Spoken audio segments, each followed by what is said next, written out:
तो ये देखते हैं, यदि मैं बात करता हूं सर कक्षकों का भेदन प्रभाव क्या है, तो ध्यान रखना कक्षकों में आप किसको उठाओ, यहाँ पे कक्षक को उठाओ, ठीक है। अच्छा, कक्षक के, और ये बताइए मुझे, यदि मैं बात करता हूं यहाँ पे कि कक्षक की यदि हम बात करते हैं तो आप मुझे बताइए ये क्या है, तो आप बोलेंगे सर ये नाभिक है, ठीक है।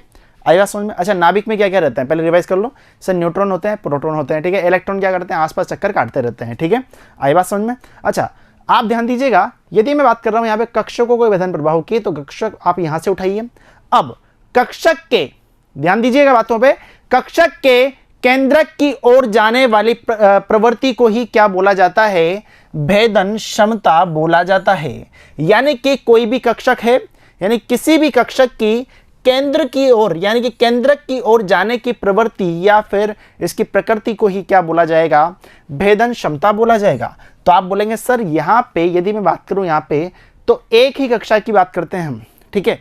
एक ही कक्षा की यदि बात की जाए तो वहां पे विभिन्न कक्षक होंगे, तो उनकी भेदन क्षमता की मैं बात करूं तो वो किस प्रकार से यहां पे होगी। तो ध्यान दीजिएगा, जो एस की हम बात करते हैं, एस कक्षक की यदि बात करता हूं, तो एस कक्षक की जो भेदन क्षमता होगी वह सबसे ज्यादा होगी, ठीक है। और सबसे कम किसकी होगी, सबसे कम एफ कक्षक की होगी। आगे बात समझ में, यानी कि सबसे ज्यादा एस की होगी, फिर उससे कम किसकी होगी, पी की होगी, उससे कम किसकी होगी, डी की होगी, उससे कम किसकी होगी, एफ की होगी। अच्छा, एस कक्षक की भेदन क्षमता सबसे ज्यादा बताइए मैंने, अरे हाँ कि नहीं, सही है। यानी कि अधिकतम की, यानी कि मैक्सिमम की मैं बात करूं तो मैंने क्या बोल दिया, एस की मैंने बात कर ली, ठीक है। अच्छा, एस की मैंने बात कर ली, तो और भेदन क्षमता से मैंने क्या बताया आपको कि कक्षक के केंद्र की ओर जाने की प्रवृत्ति, यानी कि सर बात ये हो रही है कि एस कक्षक जो रहेगा ना वो सबसे ज़्यादा प्रभावित होगा, किससे, केंद्रक से। तो इसका मतलब ये होगा कि जो इलेक्ट्रॉन्स होंगे वो ज़्यादा अच्छे तरीके से जुड़े हुए रहेंगे। यानी कि बात ये हो गई कि सर ज़्यादा अच्छे तरीके से जुड़े हुए हैं, इसका मतलब ये हो गया कि सर उनको निकालने के लिए ऊर्जा ज़्यादा लगानी पड़ेगी। यानी कि जो IP का मान होगा वो क्या आ गया, ज़्यादा आ गया, ठीक है। यानी कि आयनन एंथैल्पी, आयनन विभव दे दे या फिर आयनन ऊर्जा दे दे, इसका मान क्या आ जाएगा, ज़्यादा आ जाएगा, ठीक है। तो पढ़ते हैं इसी क्रम में आगे। अतः ऐसे तत्वों का आयनन एंथैल्पी का मान अधिक होगा जिसमें इलेक्ट्रॉन एस कक्षक में से निकालना हो, ठीक है। क्लियर है इतनी बात, क्यों, क्योंकि एस कक्षक की भेदन क्षमता क्या है, यहाँ पे सर्वाधिक है। अब भेदन क्षमता यदि सबसे ज्यादा है तो केंद्रक के यहाँ पे पास में रहेगा। अब केंद्रक के पास में है यानी केंद्रक ने उसको जकड़ रखा है। अब इसका मतलब उसको बाहर निकालने के लिए, यानी कि उसमें जो इलेक्ट्रॉन्स है उनको बाहर निकालने के लिए मुझे क्या करना पड़ेगा, मुझे ज़्यादा ऊर्जा लगानी पड़ेगी और आयनन एंथैल्पी का मान मुझे क्या होगा, अधिक प्राप्त होगा, ठीक है। अच्छा, यहाँ पे यदि मैं बात करता हूँ बेरिलियम की बात कर रहा हूँ और किसकी बात कर रहा हूँ, बोरॉन की बात कर रहा हूँ, ठीक है। तो देखिएगा, दो एग्जाम्पल ले रहा हूँ, बेरिलियम और दूसरी साइड आप लिख लीजिए यहाँ पे बोरॉन। अच्छा जी, अब बात यदि हम करते हैं इन दोनों की, तो ध्यान दीजिएगा, इसको नीचे ले लेते हैं, ठीक है। अच्छा जी, यदि मैं बात करता हूँ यहाँ पे तो आपको एक बात नजर आएगी क्या, कि सर यदि बेरिलियम की मैं बात करता हूँ तो परमाणु क्रमांक बोलो कितना होता है, परमाणु क्रमांक हाइड्रोजन हीलियम लिथियम बेरिलियम, ठीक है, 4। अच्छा, इसका बोलो भाई, hydrogen helium lithium beryllium boron, यानी कि 5। अच्छा, यदि मैं इसका इलेक्ट्रॉनिक विन्यास लिखना चाहूँ तो क्या लिखूंगा, तो आप बोलेंगे सर 1s2 2s2, इतनी बात क्लियर है, ठीक है। अच्छा, इसका लिखना चाहो तो यहाँ पे क्या लिखोगे sir, 1s2 2s2 1s2 2s2 2p6 होता है, लेकिन 6 इलेक्ट्रॉन तो बचे हुए नहीं है, बचा कितना है, 2 2 4, यानी कि 5 इलेक्ट्रॉन हैं। अच्छा, 5 इलेक्ट्रॉन है कैसे पता चलेगा, अरे भाई बता रखा है, ये जो होता है वही इलेक्ट्रॉन की संख्या होती है और यही क्या होता है, प्रोटॉन्स होते हैं। पढ़े नहीं हो तुम इसलिए पता नहीं है, ठीक है। तो ध्यान दीजिएगा, 1s2 2s2 2p1, 2p में कितने गए, बोलेंगे भाई सभी 1, यानी कि एक इलेक्ट्रॉन यहाँ पे सबसे लास्ट में है। अच्छा, संयोजी इलेक्ट्रॉन निकालना है अपने को, बाहर का इलेक्ट्रॉन निकालना है। अच्छा, आप मुझे बताइए यहाँ पे यदि मैं बात करता हूँ तो इस वाली जगह में कक्षक कौन सा है, तो आप बोलेंगे सर एस की हम बात कर रहे हैं, ठीक है, 2s में से निकालना है और यहाँ पे किस में से निकालना है, 2p में से निकालना है। सर सबसे ज़्यादा एनर्जी किस में लगेगी, भाई सबसे ज़्यादा एनर्जी किस में लगेगी? जिसकी भेदन क्षमता यहाँ पे सबसे ज़्यादा हो, यानी कि जो नाभिक के पास में हो, यानी कि जो नाभिक से यहाँ पे अच्छे तरीके से जुड़ा हो। और नाभिक की दोस्ती तो भैया किसके साथ में है? एस के साथ में है, यानी कि भैया यहाँ पे आई पी का मान जो रहेगा वो ज़्यादा आना चाहिए, और यहाँ पे कंपेयर करें तो आई पी का मान कम आना चाहिए। ठीक है, तो वही लिखा हुआ है बेरिलियम का आयनन एंथैल्पी का मान बोरॉन से अधिक होता है, और यही तो मैंने बताया भाई। यदि कंपेयर करें तो बेरिलियम का क्या आएगा? ज़्यादा आएगा, और बोरॉन का क्या आएगा? यहाँ पे कम आएगा। और ये क्वेश्चन बनता है आपके एग्जाम में। ठीक है, क्वेश्चन यहीं से बनेगा कि बेरिलियम का आयनन विभव का मान, बेरिलियम के आयनन विभव का मान बोरॉन से अधिक होता है, कारण स्पष्ट कीजिए। ठीक है, फैक्ट तो उन्होंने बता दिया, लेकिन उसका जो रीज़न होगा वो क्या होगा? ये होगा जो आपको लैंग्वेज में लिखना पड़ेगा। ठीक है, क्लियर है इतनी बात? बढ़े आगे। ठीक है, अच्छी बातें बता रहा हूँ, चलो जी। और इसी प्रकार से मैं देखना चाहूँ तो मैग्नीशियम की मैं बात करूँगा और एल्यूमिनियम की। ठीक है, एक मैंने बता दिया, अब एक आपको करना है यार, है ना, ध्यान देना। अब इसका जो रीज़न है वो आपको पता करना है। कैसे करोगे गुरुदेव? आपने बताया है क्या? हाँ बिल्कुल बताया है, 2 मिनट पहले इसका बता के निपटाऊँ। ठीक है, यानी कि एक क्वेश्चन तो मैंने बता दिया, अब दूसरा क्वेश्चन ईमानदारी से सबको करना है। ठीक है, ध्यान देना भैया ना। चलो जी, अब यदि मैं बात करता हूँ यहाँ पे कि सर पीरियोडिक टेबल में यदि हम देखते हैं तो पीरियोडिक टेबल में अपन ने क्या कर रखा है? वर्गों के और भी नाम दे रखे हैं। ठीक है, 1A 2A इस तरह से दिए हुए हैं ना, आवर्त सारणी होगी सभी के पास में। तो वहां पे यदि आप देखेंगे 2A वर्ग, 2A वर्ग में जो तत्व आ रहे हैं उनकी आयनन एंथैल्पी का जो मान है वो क्या है? 3A से ज़्यादा है। यानी कि सर कहना ये चाहते हो कि आप 2A की आयनन एंथैल्पी 3A से ज़्यादा है। ठीक है, इसको याद कैसे करोगे? इसको याद ऐसे कर लो, सर 3 बड़ा होता है लेकिन अपनी दुनिया में नहीं होगा। ठीक है, 3 होता बड़ा है लेकिन अपनी दुनिया में नहीं होगा, यहाँ पे 2A बड़ा होगा। यानी कि इसका मतलब ये है कि 2A की IP का मान 3A की IP से ज़्यादा होगा।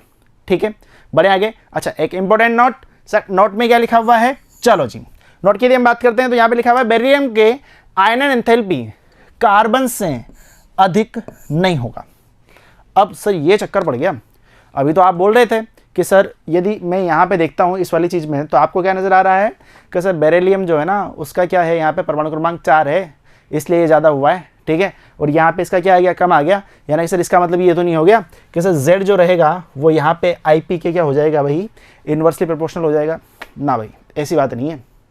यहाँ पे आपने दिमाग ज़्यादा लगा लिया, इसका कारण ये नहीं था। आप यहाँ पे एक चीज़ देखो यार, है ना। अब मैं किसको कंपेयर कर रहा हूँ यहाँ पे? बेरिलियम और कार्बन को, है ना। चलो जी, बेरिलियम और ये भाई कार्बन, दोनों को तो थोड़ा सा ध्यान से समझना, काफ़ी अच्छा कॉन्सेप्ट है, आगे भी आपके काम आएगा। Z बराबर बोलेंगे सभी 1s2 2s2। ठीक है, अच्छा कार्बन Z बराबर 6। ठीक है, अच्छा अगली हम बात करते हैं यहाँ पे, तो देखिएगा 1s2 2s2। अच्छा कितने बचे हैं? कितने बचे हैं? 2p2। ठीक है, अब एक बात थोड़ा सा ध्यान से याद रखना कि सर यहाँ पे भी तो वही बात हो रही है, यहाँ पे भी तो वही बात हो रही है, लेकिन बालकों आपने नोट पूरा पढ़ा नहीं है। जो ये मैंने रूल बताया है ना, ये यहाँ पे परमाणु क्रमांक को देख करके नहीं लगाना है कि नहीं सर बेरिलियम का परमाणु क्रमांक कम है, कार्बन का ज़्यादा है तो इसका ज़्यादा कर दो, इसका कम कर दो ना, ऐसा नहीं है। ये रूल तभी अप्लाई होगा जब हम यहाँ पे बात करेंगे किसकी? यानी कि जो परमाणु क्रमांक का गैप है ना, ध्यान से देखना भाई, परमाणु क्रमांक का जो गैप है यानी कि परमाणु क्रमांक में जो अंतर है वो कितना होना चाहिए? 1 होना चाहिए। कैसे? आओ पीछे वापस से, बेरिलियम 4, बोरॉन 5, ओ आइला मैग्नीशियम 12, एल्यूमिनियम 11। तो आप यहाँ पे देखेंगे बेरिलियम 4 कार्बन 6। ठीक है, तो यहाँ पे ऐसा रूल कोई बना नहीं है, ध्यान देना। तो आप देखेंगे यहाँ पे कि बेरिलियम के आयनन एंथैल्पी का मान कार्बन से अधिक नहीं होगा। यह प्रभाव एक परमाणु क्रमांक के अंतर पर ही प्रभावित होता है। अब सर कैसे पता चलेगा? यदि मुझे आगे के भी निकाल लें, आगे बताऊंगा ना इलेक्ट्रॉनिक विन्यास, टेंशन मत लो, है ना। तो देखो भाई लास्ट में लिखा हुआ है अतः S2 की आयनन एंथैल्पी S2P1 से अधिक है, लेकिन S2 की आयनन एंथैल्पी S2P2 से कम है। अच्छा सर S2P1 कहाँ पर था, बोलो बोलो S2P1 कहाँ पर था। S2P1 आपको यहाँ पे नजर आएगा बोरोन में, ठीक है। इसके लिए तो अधिक हो गया था किसका, S2 का। S2 कौन सा भाई, यहाँ पे। लेकिन यदि मैंने बात की थी यहाँ पे S2P2, सर कहाँ पे था, ये रहा भाई कार्बन S2P2। तो यहाँ पे S2 का जो मान होगा वो क्या हो जाएगा, कम हो जाएगा। सर ये पूरा लिखाई दो ना, किसका कम होता है किसका ज़्यादा होता है। सब्र करो आराम से, जब पूरा टॉपिक खत्म हो जाएगा उसके बाद में बता दूंगा, ठीक है। अभी कॉन्सेप्ट पे ध्यान दो, फैक्ट बाद में देख लेंगे, ठीक है। चलो इतनी बात आपको ध्यान रखनी है, यानी कि सर ये एग्जाम में क्वेश्चन यहाँ से बन सकता है, ठीक है। और यदि आप कॉम्पिटिटिव एग्जाम की तैयारी कर रहे हैं तो वहाँ पे जो क्वेश्चन है ना वो भैया यहाँ से नहीं आता, क्वेश्चन यहीं से आएगा, जो कि एक्सेप्शन चीज़ें होगी, जो कि अपवाद होगी। और अपवाद तो इसको वैसे भी नहीं बोला जा सकता, क्यों, क्योंकि ये तो रूल नहीं है लेकिन ये अपवाद भी नहीं है, ठीक है। आई बात समझ में, बढ़ते हैं अब आगे। चलो जी, इलेक्ट्रॉनिक विन्यास जो कि हमारा क्या है, अगला कारक है जो कि आयनन एंथैल्पी को प्रभावित करता है। चलो जी, अब इसमें यदि देखा जाए तो दो चीजें लिखी हुई है, अर्धपूर्ण भरे कक्षक और पूर्ण भरे हुए कक्षक।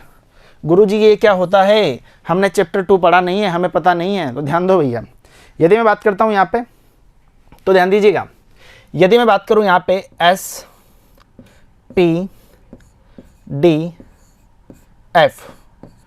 अच्छा कितने इलेक्ट्रॉन्स आ सकते हैं, तो आप बोलेंगे सर इस वाली जगह पे। अच्छा P की बात कर लो, P से बात कर लेते हैं, दो P, S का तो सबको पता ही है, ठीक है।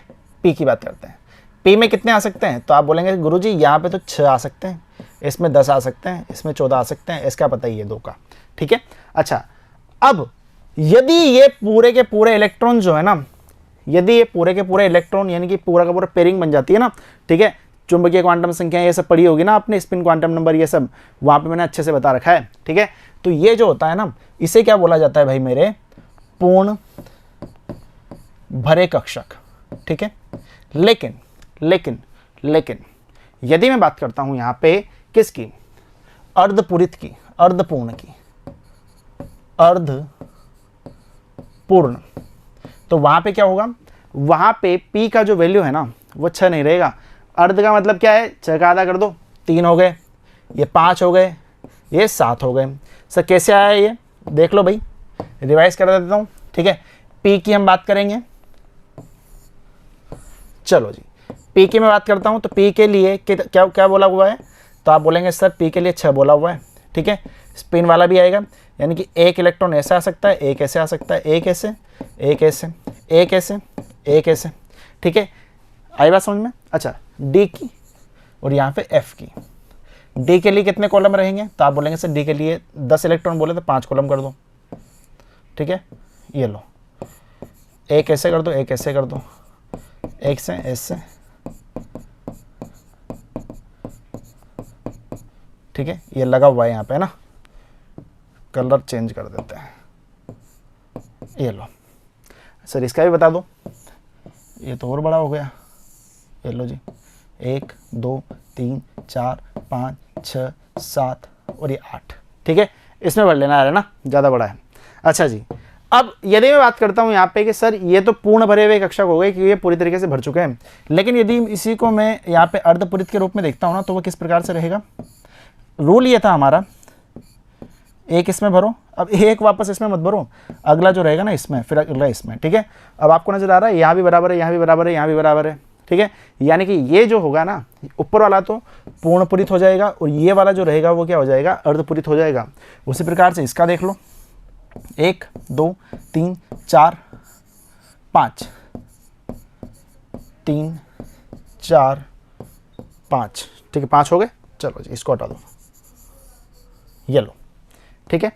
क्लियर है इतनी बात। अच्छा सर इसका भी बता दो, इसकी यदि मैं बात करता हूँ तो 7 भर दो, 1 2 3 4 5, कितने हो गए यहाँ पे, 1 2 3 4 5 6 7, भर दो यहाँ पे।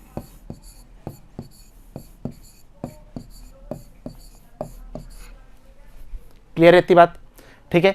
बड़े आगे, तो ये कहानी आपको समझ में आ गई होगी, ये मैंने रिवाइज कराया है। यहाँ पे पी के लिए पूर्णपुरित ये है, अर्धपुरित ये है, डी के लिए ऐसा वैसा सीन, और यहाँ पे एफ के लिए आप यहाँ पे लिख ही लोगे, ठीक है। हर कॉलम में 2-2 इलेक्ट्रॉन बनने उल्टे उल्टे स्पिन के साथ में, ठीक है। एक यदि ऊपर रहेगा तो एक नीचे रहेगा, ऐसा वाला, ठीक है। +1/2 -1/2 कहानी याद आ रही होगी, ठीक है। चलो जी, अब बात करते हैं यहाँ पे अगली। चलो जी, अब क्या बोला गया है कि अर्धपूर्ण भरे कक्षक, पूर्ण भरे कक्षक का स्थायित्व क्या होता है, अधिक होता है, यानी कि वो क्या होंगे, स्टेबल अधिक होंगे, ठीक है। यदि वो स्टेबल अधिक हैं, यदि वो अधिक स्टेबल हैं, तो यार अधिक स्टेबल है ना, तो आप ही बताओ ना, अधिक स्टेबल हैं, इलेक्ट्रॉन्स निकालेंगे तो नखरे करेंगे नहीं करेंगे, करेंगे, यानी कि आईपी का मान क्या रहेगा, ज़्यादा रहेगा, ठीक है। इतनी तो बात सर आप नहीं पढ़ाते तब भी पता होती, ठीक है। लेकिन उसके लिए क्या करना पड़ेगा, पहले के वीडियोस देखने पड़ेंगे तभी समझ में आएगी। चलो जी, तो आप देखेंगे यहाँ पे, क्योंकि इन परिस्थितियों में आवेश का सममित वितरण होता है, इस कारण इलेक्ट्रॉन अब्र बाहर की ओर बढ़ता है। इसके परिणाम स्वरूप ऊर्जा में कमी होती है और तंत्र अधिक स्थायी अवस्था में आ जाता है। अतः ऐसी अवस्था में इलेक्ट्रॉन निष्कासन के लिए अधिक ऊर्जा की आवश्यकता होगी, और अधिक ऊर्जा की जैसे आवश्यकता होगी तो अपेक्षाकृत यहाँ पे क्या होगा, जो आयरन विभव होगा वो क्या होगा, अधिक होगा, यानी कि आईपी का मान क्या हो जाएगा, ज़्यादा हो जाएगा इन कक्षकों के लिए। क्लियर है इतनी बात, ठीक है। बड़े आगे, इस कारण को आप ध्यान रखना, ठीक है, इस चीज़ को आप ध्यान रखना। ये एक नंबर में आपके एग्जाम में पूछा जा सकता है, ठीक है, कि अर्धपूर्ण और पूर्ण भरे यदि हम कक्षक की बात करते हैं तो वहाँ पे आवेश क्या होगा, आवेश का सममित वितरण होता है, और इलेक्ट्रॉन अब्र का आकार किस प्रकार से प्रभावित होगा, तो आप बोलेंगे सर आकार घटेगा नहीं, वहाँ पे आकार बढ़ जाएगा, ठीक है। चलो जी, आगे बढ़ो। यहाँ पे यदि मैं बात करता हूँ तो ध्यान दीजिएगा, ये वाली चीज़ आपको ध्यान रखनी है, पहले तो इसको रट लो, कैसे भी कर लो, ठीक है। ये वाली चीज़ आप याद रखो, ये जो मैं बता रहा था ना, सबसे लास्ट में बताऊँगा, ये लो, ये कहानी है यानी कि ये वाली चीज़ आप ध्यान रखिएगा, तो आपको कोई यहाँ पे दिक्कत नहीं आने वाली है।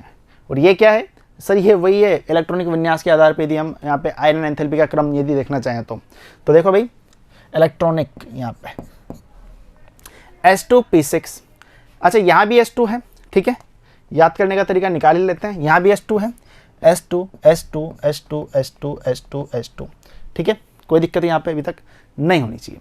अच्छा, यदि मैं बात करता हूँ यहाँ पे P6 P5 P3 P4, यानी कि सर इस वाली जगह पे थोड़ी सी गड़बड़ हो गई, ठीक है। चलो जी, बात करते हैं आगे, 2 1, और यहाँ पे भी थोड़ी सी गड़बड़ हो गई, ठीक है। चलो आगे क्या है, यहाँ पे कुछ भी नहीं है। अब सर ये गड़बड़ जो हुई है ना, वो किस प्रकार से हुई है, ये जो गड़बड़ हुई है ना भाई, ये इसकी वजह से हुई है यहाँ पे, तभी तो बोल रहा हूँ उस चीज़ को आप याद रख लो, ठीक है। यानी कि वहाँ पे जो रीज़न रहेगा वो क्या होगा, जो अर्धपूर्ण भरे कक्षकों का स्थायित्व और पूर्ण भरे कक्षकों का स्थायित्व, वहाँ पे एक रीज़न रहेगा। यानी कि ये दो चीज़ों पे हमें थोड़ा सा फोकस करना है। क्लियर है बात, ठीक है। चलो जी, अब इसको देखते हैं। सामान्य रूप से किसी आवर्त में, अब आवर्त की हम बात कर रहे हैं, आवर्त में बाएं से दाएं जाने पर आयरन एंथैल्पी का मान बढ़ता है, 17 बार बता दिया, ठीक है। परंतु अर्धपूर्ण कक्षकों के कारण 5a वर्गों के तत्वों का आयरन एंथैल्पी 6a वर्ग के तत्वों की अपेक्षा अधिक हो जाएगा, ठीक है। ये फैक्ट है, ये आपको ध्यान रखना है। अतः जो नाइट्रोजन है उसके आयरन एंथैल्पी का मान क्या होगा, ऑक्सीजन से ज़्यादा होगा।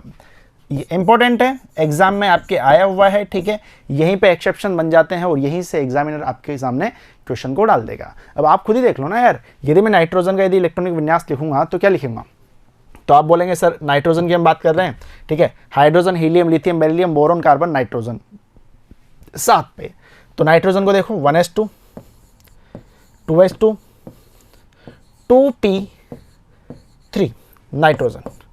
अच्छा, यदि मैं बात करता हूँ ऑक्सीजन की, तो ऑक्सीजन को देखो 1s2 2s2 2p4, ठीक है। तो यहाँ पे जो विन्यास है वो क्या हो गया, 2s2 और 2s2 2p3 2s2 2p4। तो इसके अकॉर्डिंग देखो क्या है यहाँ पे भाई, 2s2 S2 तो सब जगह पर है, ठीक है, लेकिन यहाँ पे देखो P3 और P4, तो आप देखेंगे यहाँ पे P3 का क्या होगा, ज़्यादा होगा, ठीक है। तो आपको यहाँ पे क्या नज़र आ रहा है, P3 का ही तो भाई ज़्यादा नज़र आ रहा है। यानी कि सर मज़ा आ गया, यदि ये वाली चीज़ मैंने याद कर ली ना, ठीक है, 3 बार लिखोगे याद हो जाएगी अपने आप, ठीक है। तो आपके कोई से भी क्वेश्चन जो रहेंगे वो एग्जाम में छूटेंगे नहीं, ठीक है। चलो जी, और यदि हम आवर्त की बात करते हैं तो ये भी क्रम आपको वहां पे देखने को मिलेगा। अब आपका होमवर्क क्या है, ध्यान दीजिएगा। होमवर्क की बात आती है तो जान निकल जाती है, नहीं निकालनी है। क्यों?